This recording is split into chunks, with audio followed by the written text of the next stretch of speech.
있습니다. 잘 오셨습니다. 자, 한 번 더 인사합니다. 하나님이 하십니다.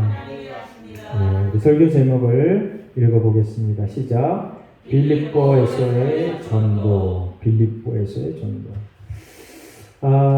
이제 2021년도 우리 목표가 10가정 전도 하는 건데 두 가정이 새로 왔습니다. 작년에는 세 가정이 왔다 세 가정이 돌아서 나가버리고 올해 두 가정이 새로 왔습니다. 20%의 실적이 됩니다. 네, 오늘은 이제 9월 달이에요. 9월, 10월, 11월, 12월 몇 달 안 남았습니다. 여러분들 기도하시고 동참해 주시길 바랍니다. 제가 생각해 보니까 된다라고 생각하고 기도하면 그 일이 되고, 뭐가 돼? 현재 10가지 정도 안 되는데 목사님이 미쳤어 그러면은 정말 안 됩니다. 근데 하나님께서 2가정 벌써 보내셨잖아요. 기도하시고 열심히 동참하시기 바랍니다. 자, 보세요. 이제 사도 바울이 아시아 지방에서 복음을 전하려고 엄청 애를 썼습니다. 그런데 성령께서 주의 영이 그걸 막았다 그랬어요. 그래서 사도 바울이 이리로 저리로 북으로 서로 이렇게 막 왔다 갔다 했습니다. 그런 중에 환상을 봤습니다. 마케도냐의 사람이 우리 쪽으로 와서 우리를 도우라라고 환상을 보고 드디어 신속하게 머뭇거리지 않고 신속하게 마케도냐로 갔어요. 여러분들, 하나님의 영이 전도하는 걸 막았어요? 주의 영이 막았어요? 성령께서 막았어요? 참 놀라운 일입니다. 전도하는 데 막았어요. 그래서 환상을 보고 이제 마케도냐로 드디어 왔습니다. 성령께서 인도하셔서 성령 충만한 가운데 마케도냐로 왔어요. 그 빌립보라는 데로 왔어요. 만약에 저와 여러분이 상식적으로 생각해 봅니다. 우리가 성령 충만하여 하나님 앞에 순종하여 말씀대로 살아가면 모든 게 다 잘 되어야 되잖아요. 근데 사도 바울의 오늘 일들을 보니까 그렇게 아주 썩 잘 되는 일은 아니에요. 자, 여러분이 성령 충만하여 무슨 일을 할 때 우리가 세상적인 판단 기준으로 뭐든지 다 잘 될 거야 라고 생각하는 것은 잘못된 도식이다 라는 것을 기억하시기 바랍니다. 잘못된 도식이에요. 물론 잘 될 수도 있습니다. 뭐든지 다 잘 될 수도 있어. 막 빌립보에 도착하자마자 환상에 보였던 그 사람이 뿅 나타나서 선생님, 제가 하나님 그 환상 중에 나타났던 사람입니다. 저희 집에 오셔서 말씀을 전하시고 우리 모든 사람들에게 세례를 주십시오. 그리고 제가 사람을 모으겠습니다. 복음을 전해 주십시오. 그럴 때마다 막 모든 사람들이 막 수십 명, 수백 명, 수천 명씩 막 그냥 회개하는 역사가 일어나고, 그러면 얼마나 좋았을까. 그런데 놀랍게도요, 이 예수님이 승천하신 그 이후로 이러한 역사가 전 세계적으로 계속해서 막 수천 명, 수만 명 이렇게 늘어나는 일들은 극히 드물게 일어나요. 참 놀라운 일이죠. 하나님 왜 그러셨을까? 그렇게 유능한 지도자를 뽑아서 이리 맞고 저리 맞고 드디어 마침내 빌립보에 왔는데 그냥 순식간에 그냥 모든 사람들을 다 제자화시켜서 확 보내서 전 세계를 다 복음화시키지 않았을까? 지금도 마찬가지. 지금도 왜 저와 여러분 특별히 소수에게만 복음이 뿌려져서 예수를 주로 고백하는 그러한 일들을 계속 진행해 나가실까? 하나님의 비밀입니다. 나중에 천국 가서 하나님 앞에 여쭤보시길 바랍니다. 예수님에게 여쭤보시길 바랍니다. 이게 하나님이 구속 역사의 비밀이야.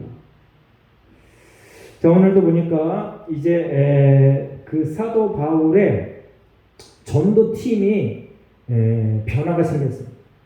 16장 1절은 바울이, 그래서 바울이, 그리고 또 3절에 보니까 바울이 이렇게 기록되어 있습니다. 처음에 2차 전도 여행의 팀 구성이 어떻게 됐어요? 바울과 누구예요? 바울과 신라. 네, 바울과 신라 둘이었었어요. 근데 16장에 와서 1절에 보니까 한 사람이 더 충원이 되는데 그 사람이 누구예요? 디모데. 디모데가 충원이 됐어요. 그래서 이들이 여기저기 다니면서 복음을 전했더니 5절에 보니까 교회가 믿음이 더 굳건해져 수가 날마다 늘어났다. 할렐루야. 할렐루야. 이러한 일들이 예수사랑교회에서도 크게 일어나기를 발생하기를 예수님의 이름으로 축원합니다. 아멘. 이대공에서 아멘을 크게 해야 2021년도 열과정 전도 목표가 일어날 줄 믿습니다.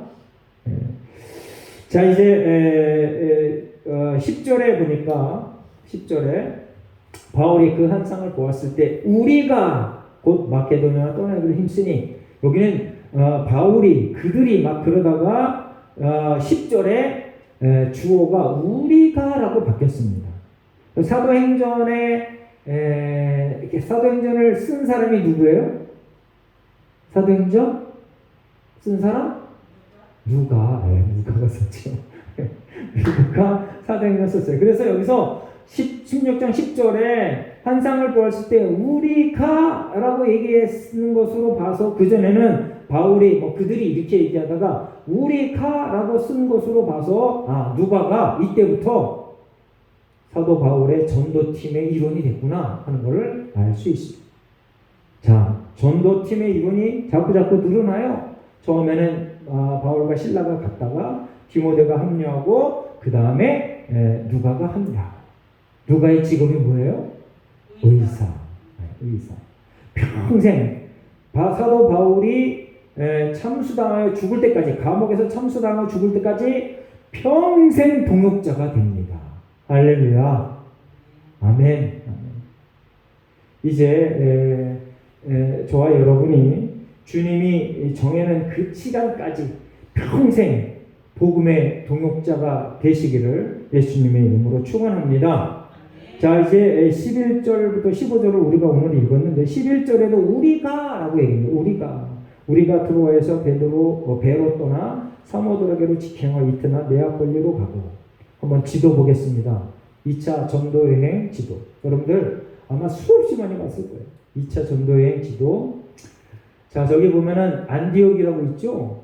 안디옥, 그 다음에 다소로, 더베로, 루스드라로, 이고니온으로, 비시디 안디옥으로, 그리고 거기서 이제 아시아, 에베소 이쪽으로 복음을 전하려고 갔다가 성령이 막고 예수 영이 막아서 저 비두니아 갈라디아로 가려고 그러다가 드디어 마침 드로아에 와서 거기서 환상을 보고, 빨간 화살표 보이세요? 보이죠? 거기서 배를 타고 드로아에서 쭉 가다가 중간에 사모드라게라고 하는 섬에서 아마 1박을 했던 것 같아요. 거기서 하룻밤 머물고 그 다음에 네아폴리라고 하는 도시로 가서 거기서 걸어서 빌립보까지 갑니다. 이게 2차 전도 여행의 여정의 중간쯤이에요. 나중에 이쪽에 쭉 가서 고린도로 왔다가 다시 쭉 가서 다시 안디옥으로 배 타고 쭉 가는 그게 2차 전도 여행의 여정인데, 오늘은 빌립보에서 사도 바울이 전도한 그 내용을 가지고 저와 여러분이 은혜를 나누고자 합니다. 자, 이제 네아폴리까지 갔다가 빌립보에 이르렀다 했습니다. 이 12절에 보니까 빌립보에 대한 설명이 거기 나와 있어요. 빌립보에 이르니 이는 마게도냐 지방의 첫 성이요. 자, 사도행전 누가 썼다고 그랬어요? 누가가 기록했다 했죠? 자, 빌립보가 마케도냐 지방의 첫째 되는 성이다 라고 설명해 놨는데, 이 얘기는 뭐냐 하면 이 빌립보가 그만큼 중요한 도시다라고 누가가 강조하고 있는 거예요. 자, 사도 바울의 전도, 선교의 특징은 뭐냐 하면은요, 큰 도시를 중심으로 계속 움직여요. 사도 바울은 사람이 많은 곳에 가서 복음을 선포하고 저들을 가르치고 제자화시킵니다. 그래서 빌립보라고 하는 이 큰 성에 가서 복음을 전하려고 했습니다. 그런데 참 신기하게도 여태까지 사도 바울은요, 그 성에 가서 회당을 찾아가서 복음을 전했어요. 그런데 여기는 빌립보에는 회당이 없었던 것 같아요. 자, 회당을 누가 만들어요? 유대인들이 만듭니다. 유대인들 회당을 만드는 조건은요, 유대인들 남성 10명 이상이 될 때 회당을 하나 만듭니다. 근데 이 빌립보에는 안타깝게도 유대인 남성 10명이 없었던 것 같아요. 그래서 회당이 만들어지지 않았어요. 그래서 이제 이 빌립보에 온 이 사도 바울이 회당을 찾지 못하고 거기서 수위를 유했다라고 12절에 얘기합니다. 그리고 빌립보 성을 소개하는데 첫 성이다 하고 또 로마의 식민지다라고 설명을 해요. 여러분들 우리나라도 일제의 식민지를 겪었습니다. 근데 일제 식민지를 겪으면서 우리가 독립해야 돼라고 강력하게 주장하며 그렇게 살았던 사람들을 우리가 지금 칭찬합니다. 그러나 평범하게 살았던 사람들은 그냥 우리의 토론, 논의 대상에 오르락내리락 하지 않습니다. 그리고 그 반대로 일본을 열심히 도와서 그 당시에 잘 먹고 잘 살았던 사람을 뭐라 그래요? 친일파라고 합니다. 그 사람들을 강력하게 성토하고 잘못됐다라고 얘기합니다. 근데 오늘 보니까 이 바울 전도팀이 로마의 식민지라고 하면서 우리 성경에는 한 구절도 독립운동에 대해서 얘기하지 않아요. 놀라운 일입니다. 네? 네. 그렇다고 또 로마에 적극적으로 도와서 로마 황제를 위해서 충성했다 이런 소리도 없어요. 오직 이 성경은요, 식민지라고 하면서 성경의 초점, 관심은 어디에 있느냐? 복음이 전해지느냐 안 전해지느냐 거기에 있는 것입니다. 그래서 성경 전체를 놓고 저와 여러분의 가치관을 만들 때, 가치관의 기초를 쌓을 때, 특별히 어린아이들, 가치관이 형성되지 않은 3살 이전의 어린아이를 가르칠 때요, 여러분들 이 성경에 기초해서 가르쳐야 돼요. 복음보다 민족주의가 앞서면 안 된다. 한번 따라해 보세요. 복음보다 민족주의가 앞서면 안 된다. 그런데 그 복음을 전파하는 수단으로 민족주의가 너무 많이 활용이 되었어요. 그런데 그 결과가 어떤 건 좋지만 어떤 건 아주 처참한 결과가 있어요. 여러분들 하나님이 유대인도 만들고 그리고 이 로마인도 만들고 헬라인도 만들었어요. 그리고 동양인, 한국 민족도 만들고 중국 민족도 만들고 이 지구상에 사는 모든 인간은 하나님의 피조물입니다. 아멘. 하나님의 피조물이에요.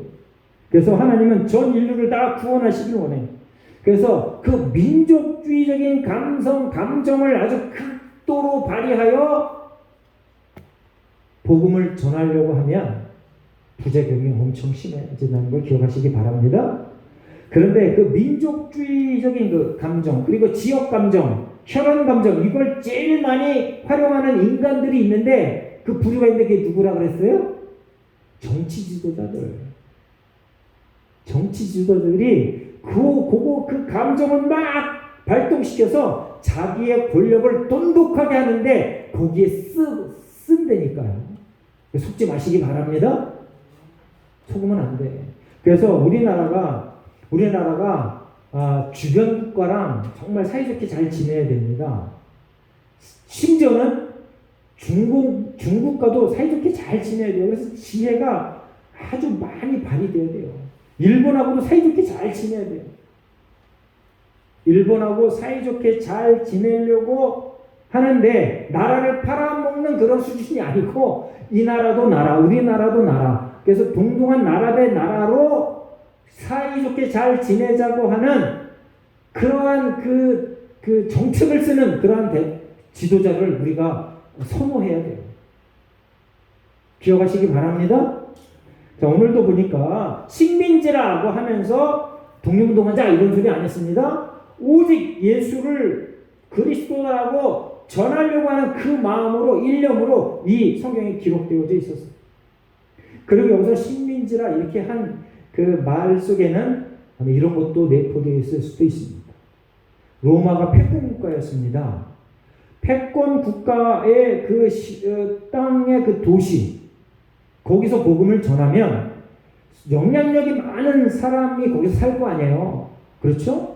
그럼 그 영향력이 많은 사람에게 복음이 들어가면 그 복음의 전파 속도가 빨라질 가능성이 있습니다. 이건 인간적인 생각이에요. 하나님은 어떻게 우리를 그리고 그 모든 문화와 패권을 어떻게 사용하실지는 하나님의 뜻 안에 있어요. 그런데 사도 바울은 그러한 전도 선교 전략을 세웠다. 그럴싸하잖아요.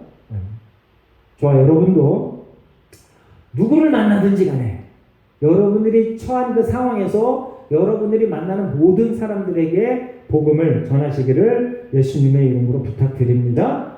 아멘. 그리고 수위를 유했다 했습니다.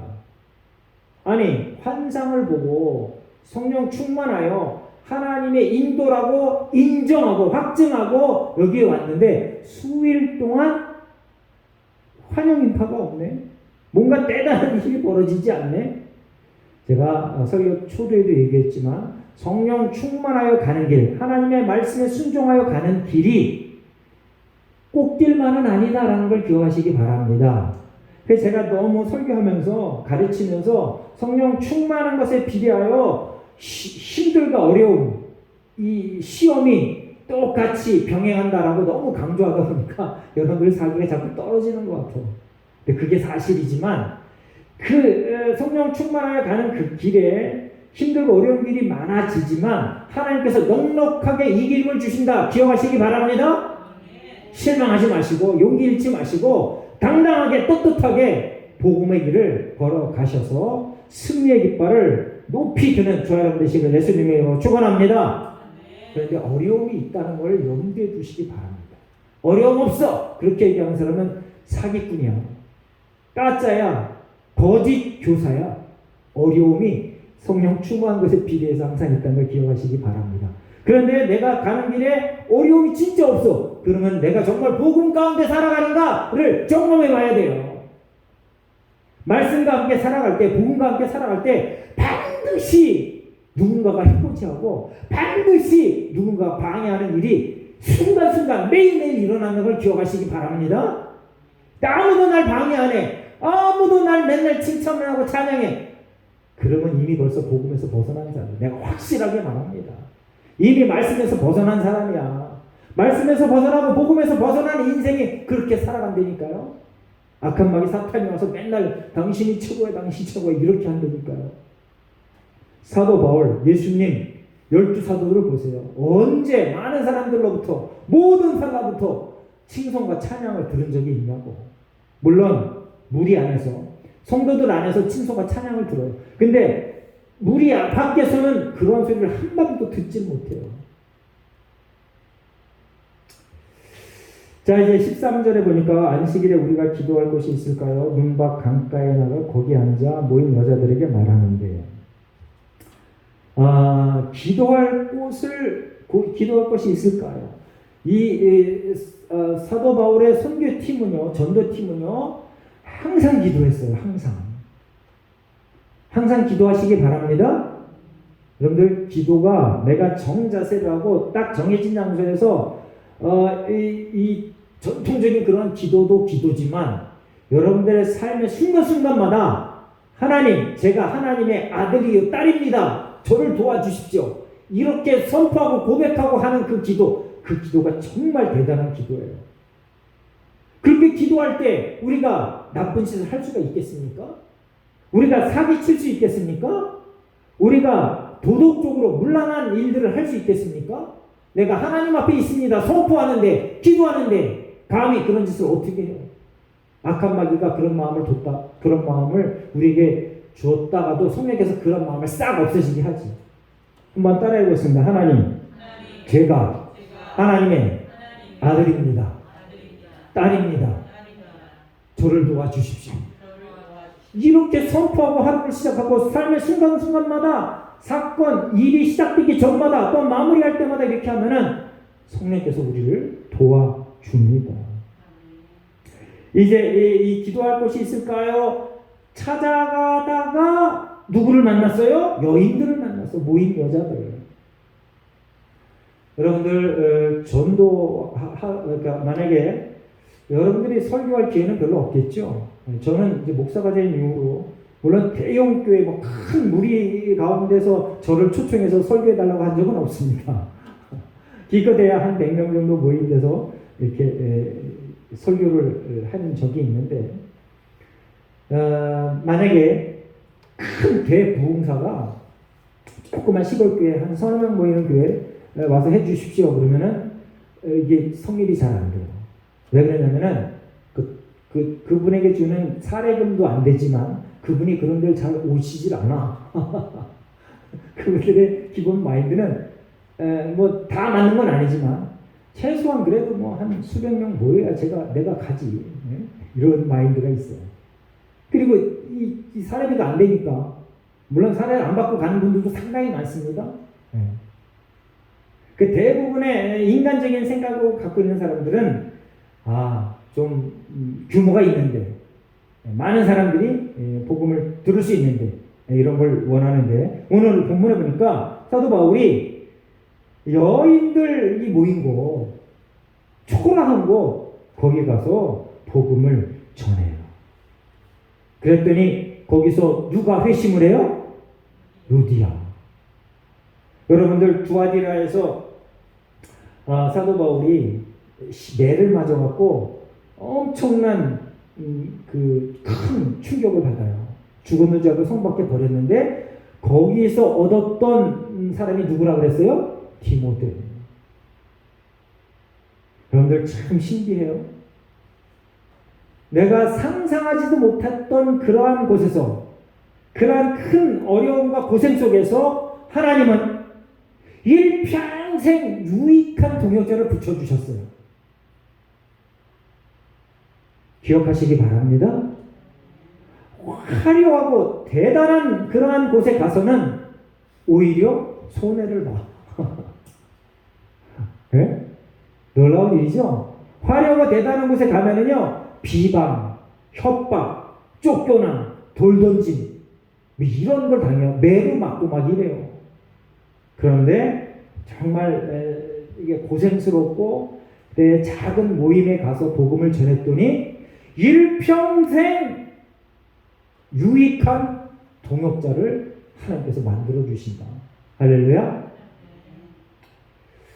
저희 한국요한성교회가 이제 사단법인이 돼서 사단법인이 된다는 게 참 어렵더라고요. 함부로 만들지 못해. 법이 강화돼서 저희가 만들 때는요 출연금이 3억이 있어야 돼요. 네? 3억. 근데 저희가 전부 가난한 목사들, 대부분 가난한 목사들이거든요. 근데 그 중에 뭐 삐까번쩍하게 부장 목사들은 있는데 그 사람들은 쳐다보지도 않아 아예. 그런데 이걸 준비하고 1년이 2년 차, 3년 차쯤에 우리가 사단법인이나 만들려고 하면서 1년 지나고 나서부터 이 헌금이 모이기 시작해서요 3억이 돼가지고요 됐어요. 놀라운 일입니다.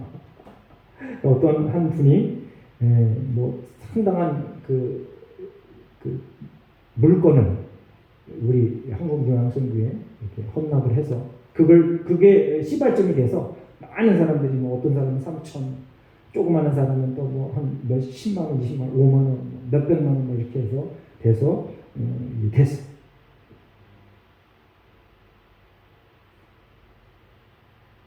그리고 지금까지 여태까지 우리가 잘 진행되어 왔습니다. 이제 이 루디아라고 하는 이 사람이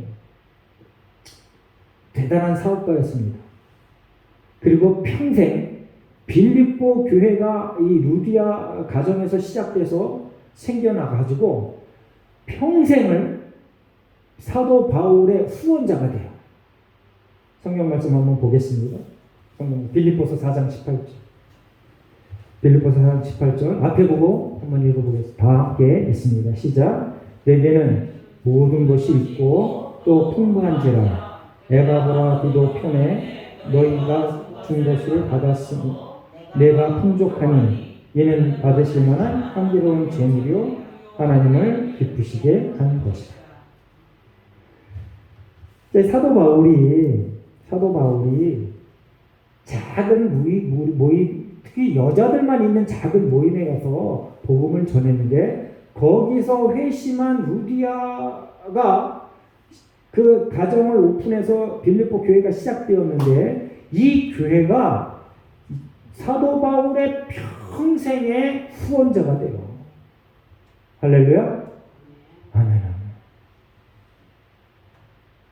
놀라운 일입니다.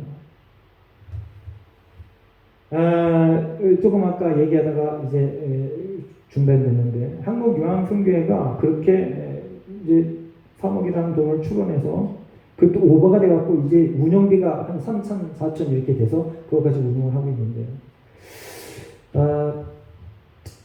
이제 그 집행부에서 한국유황선교회 홍보를 위해서 한국 교계에 유력한 사람을 섭외를 해서 명예회장으로 만들려고 그랬어요. 그래서 제가 그때 반대했어요. 그러지 말자.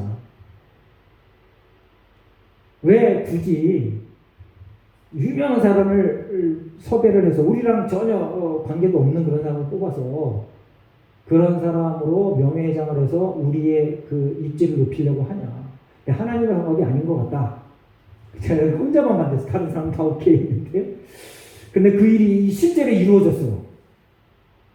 그래서 교계에 아주 대단한 분들을 만나서 그 실제로 가서 그렇게 하니까 또 그분들이 오케이를 해요. 참 놀라운 일입니다. 그래서 우리 한국유황선교회 명예회장 두 분이 있어요. 교계에서 알아줄 만한 분들. 근데 제가 보기에는 제 개인적으로 지금도 그렇게 생각해요. 그건 좋지 않은 방법인 것 같다. 아니 우리 스스로가 이렇게 오늘도 보세요. 이 여인을 찾아서 얘기했는데 평생 후원자가 돼. 평생. 예? 그 하나님은요 참 신기해요. 내 스스로 높아지려고 인간적인 방법을 쓰면요 반드시 그 일들에 대하여 정리하게 해요. 그런데 복음을 위하여 힘들고 어렵고 이런 거 마다하지 않고 최선을 다해서 낮은 곳으로 자꾸 가면 하나님께서 그 이름을 높여주셔. 할렐루야. 저와 여러분이 인생을 살아가면서 하나님의 뜻대로 살자고 늘 기도하고 늘 외치잖아요. 그런데 인간적인 방법을 쓰는 경우가 너무 많아. 허다해요. 저도 마찬가지예요. 제가 이렇게 설교했지만 인간적인 방법을 어떻게 좀 해볼까 하는 방법이 너무 많아. 이 시간 이후로 성령 하나님께서 우리의 마음과 생각을 지배해서 오직 하나님의 방법으로만 인생을 살아가는 저와 여러분 되시길 예수님 이름으로 축원합니다. 아멘. 근데 그 길은 때로는 바보 같아. 때로는 전혀 이루어지지 않을 것 같아. 때로는 막 실패할 것 같아. 보세요. 이 청령 충만한 사도 바울 팀이잖아요. 바울, 실라, 디모데, 누가 쟁쟁한 사람이야. 유력한 사람들이야 다들. 그런데 여인 몇 명 모인 곳에 가서 복음을 전해. 그런데 놀라운 기적의 역사가 일어나요. 야, 참 대단해요. 이 루디아가 얼마나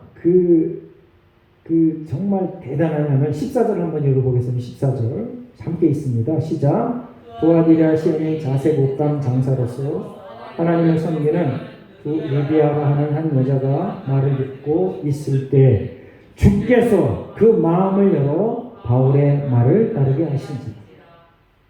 루디아가요 설교 말씀을 귀담아 들었어요.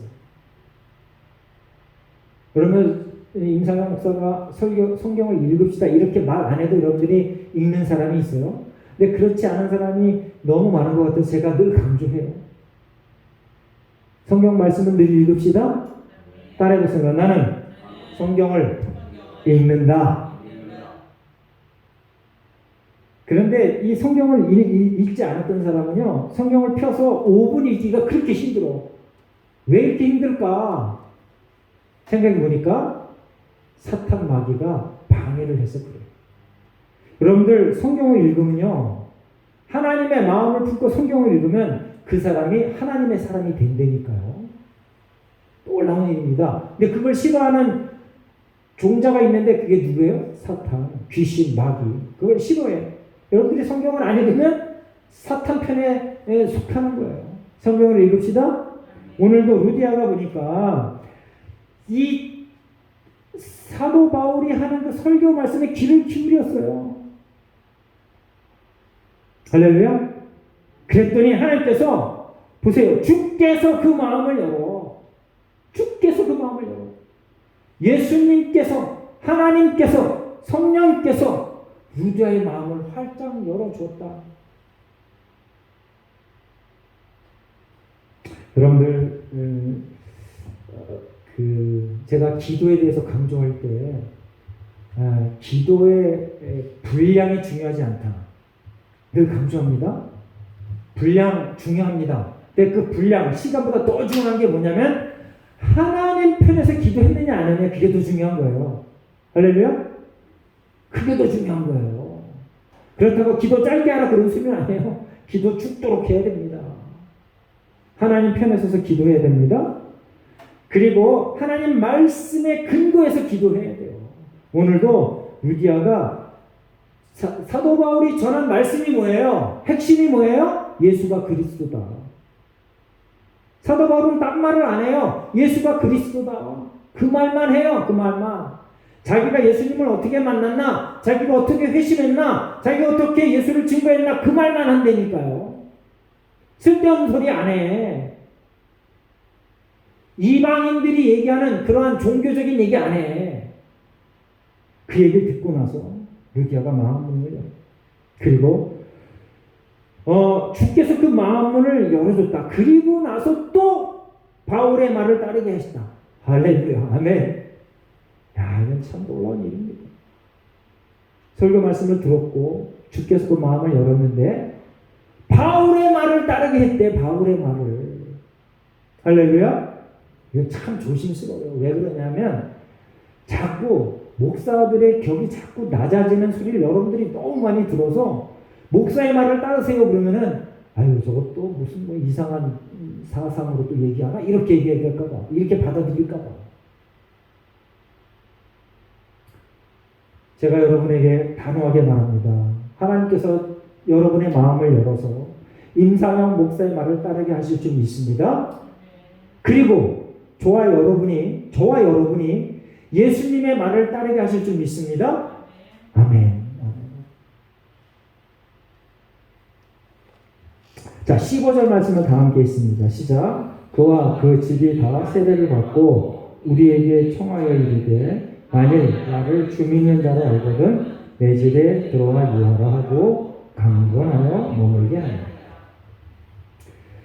성령 충만하여 예수를 주로 고백한 사람들의 특징입니다.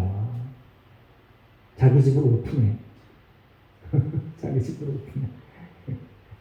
그리고 손님 대접하기를 아주 좋아해. 성령 예수를 주로 고백하는 사람들의 특징입니다. 여러분들은 그렇게 사나요? 남자들은 뭐 철이 없어서 그 짓거리를 너무 많이 해요. 그렇죠? 성도가 아닌 사람도 그 짓거리 많이 해. 술을 엄청 좋아하는 인간들 자기 친구 데려다가 와이프 보고 술장 차리라고. 근데 그 좀 유능한 남자들은 또 와이프가 그걸 너무 잘해. 근데 성도들이 손 대접하기를 잘해야 된다라는 겁니다. 할렐루야. 자, 우리 성경 말씀을 한번 보겠습니다. 로마서 12장 13절. 자, 앞에 보고 읽겠습니다. 로마서 12장 13절. 시작. 성도들의 쓸 것을 공급하며 손 대접하기를 힘쓰라. 디모데전서 3장 2절 함께 있습니다. 시작. 그러므로 감독은 책망할 것이 없으며 한 아내의 남편이 되며 절제하며 신중하며 단정하며 나그네를 대접하며 가르치기를 잘하라.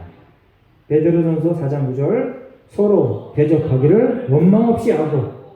요한삼서 5장 8절은요 읽지 않습니다. 그냥 보세요. 여기는요 손님 대접하는 게 복음을 전하는 유익한 일이다 라고 기록해놨어요. 할렐루야. 아멘. 그리고 히브리서 13장 2절에는요 손님 대접하기를 잊지 말라. 이로써 부주 중에 천사들을 대접한 이들이 있느니라. 이렇게 기록해놨는데 창세기 18장에 보니까 아브라함이 그랬어요. 아브라함이 자식이 없었습니다. 그리고 이렇게 있는데 지나가는 사람이 있었어요. 그 세 사람을 붙들어 놓고 지극정성으로 강권하여 강제로 대접을 해요. 그랬더니 이 천사들이 천사였었어요. 뭐라고 얘기하면 내년 이맘때 너희가 아들이 있을 거야. 아들에 대한 축복을 해줘요. 할렐루야. 좋아요. 여러분이 손님 대접을 잘해서 복음을 전하는 일에 효과적으로 쓰임받기를 축원합니다. 그리고 아브라함처럼 그 손님 대접을 잘해서 그 사건으로 인하여 하나님으로부터 놀랍고 신비로운 복을 받으시길 예수님의 이름으로 축원합니다. 옛날에 한번 어느 간증자가 간증을 하는데 맨날 꼴찌만 하는 어떤 사람이 있었어요. 맨날 꼴찌만 하는 거야. 성적이, 학교 성적이. 그런데 이 가정에 어떤 누추한 사람이 방문을 해요. 그래서 그 사람을 깨끗하게 씻어주고 먹을 거 잘 먹여주고 깨끗한 옷을 입혀주고 정말 지극정성으로 잘 대접을 했어요. 그랬더니 놀라운 일이 생겨났는데 이 꼴찌만 하던 이 학생에게 신비로운 힘이 생겼어요. 어떤 힘이냐면 책을 읽잖아요. 그럼 그 책이 사진에 찍히듯이 이 머리에 차각차각 자꾸 저장이 되는 거야. 그리고 시험 볼 때 이 문제를 풀잖아요. 그러면 그 부분에 대한 그 책 생각나면 그 책장이 자꾸 넘어가. 답이 저절로 막 쓰여져. 이게 뭔 개소리. 이게 뭔 소설이야. 실제 이런 사람이 있었어요. 이 사람이 나중에 미국 유학 가서 의사가 돼요. 의사가. 여러분들, 나도 그러한 놀라운 체험자가 되고 싶다는 마음이 발동되시기를 예수님을 축원합니다. 그렇게 객을 지나가는 나그네 객을 대접해서 복음도 전하고 하나님 놀라운 복을 받고 이 바울도 마찬가지고 루디아도 마찬가지고 루디아도 하찮은 여인에게 복음을 전했는데 평생 자기의 유익한 것들을 평생 누려요. 루디아는 그 자리에서 결심하고 사도 바울의 일행을 가정으로 받아들여서 자기 집을 빌립보 교회의 출발점으로 만들어서 엄청난 복을 받아요. 성경에 이름이 기록된 여자가 몇이나 될까요? 좋아요. 여러분이 이제는 성경책이 마감이 돼서 제 이름이 기록 안 되어 있습니다.